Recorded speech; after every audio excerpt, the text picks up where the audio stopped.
Welcome to Can Geek Games and Collectibles, where we share our love of fandom while promoting new and pre-owned games, toys, and collectibles available for purchase from CanGeek.com.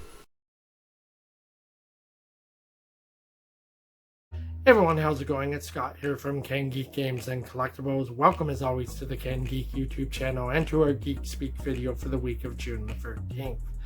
Now, this week I want to talk a little about Matt Reeves, the Batman. And specifically, I'm going to ask all of you watching this video for your help and a little bit of insight on what I'm about to say. So, after several months of waiting for this film, Chris and I finally found an opportunity to sit down and watch the movie this past weekend on an at-home streaming service.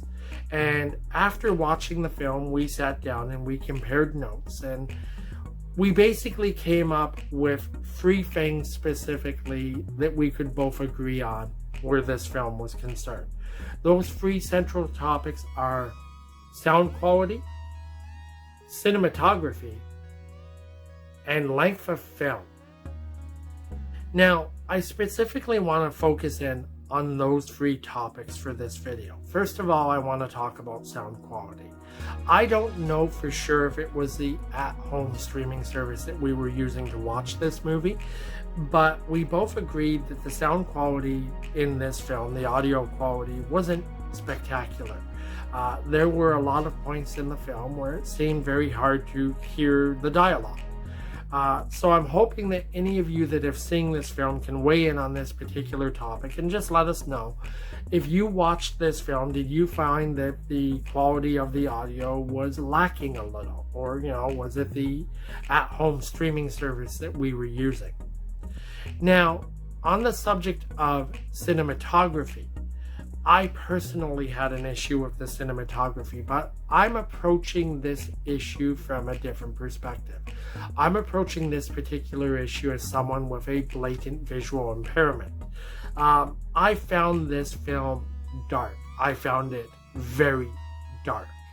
Now, a lot of the reviews that I've read, a lot of the videos that I've watched about this film have acknowledged that it was a dark movie.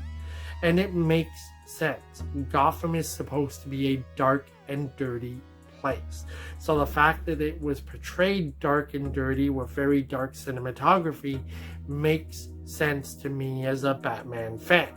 I found the film dark to a point where in a lot of cases it was hard for me to be able to comprehend exactly what was taking place in all of the scenes. So maybe you can help me understand, did you find this was a dark film as well? Or, was this a particular issue that was more about me than the movie? Which, if it was, it's okay, let me know. My biggest issue with this movie, and Chris agreed with me on this one as well, was the running time of the film. This movie is 179 minutes long. It's basically a 3-hour film, and it seemed unnecessarily long for the story that they told. This film had a very well put together cast. It has Robert Pattinson as the Batman, it has Andy Serkis as Alfred, Zoe Kravitz as Catwoman, Colin Farrell as the Penguin, and Jeffrey Wright as Jim Gordon. So it's got a really well put together cast. So with that type of cast, I would have expected this film to play out smoothly. It didn't feel like it played out smoothly. Batman films, in my opinion, have always been a really good mixture of drama and action.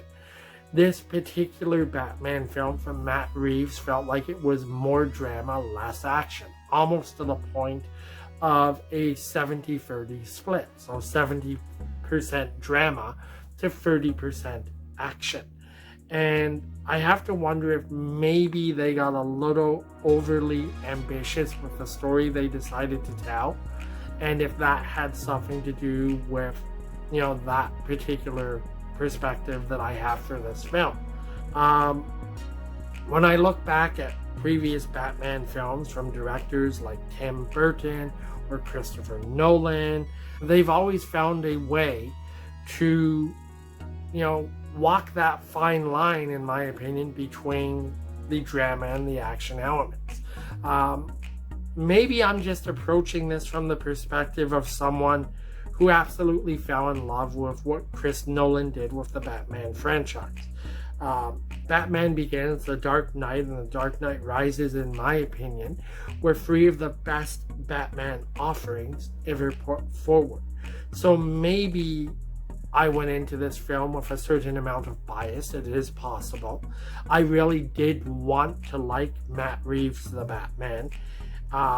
It's also possible that I'm on the minority here, because when you look at the online scoring that this film gets, right now it's sitting at an 85% with Rotten Tomato and an 8.1 out of 10 with IMDb. So obviously the film is reviewed well with others.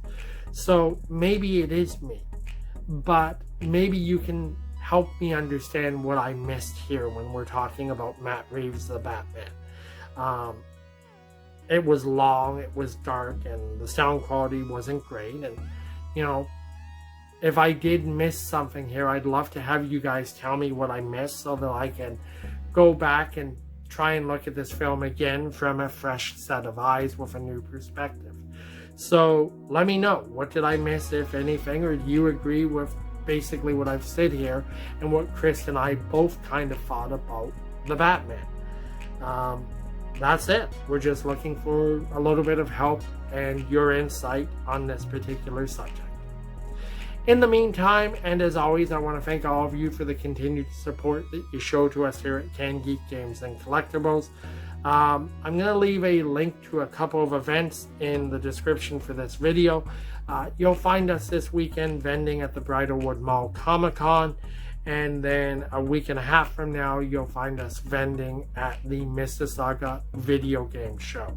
So if you happen to be in the Greater Toronto area and you want to stop by and say hello, we'd love to see you.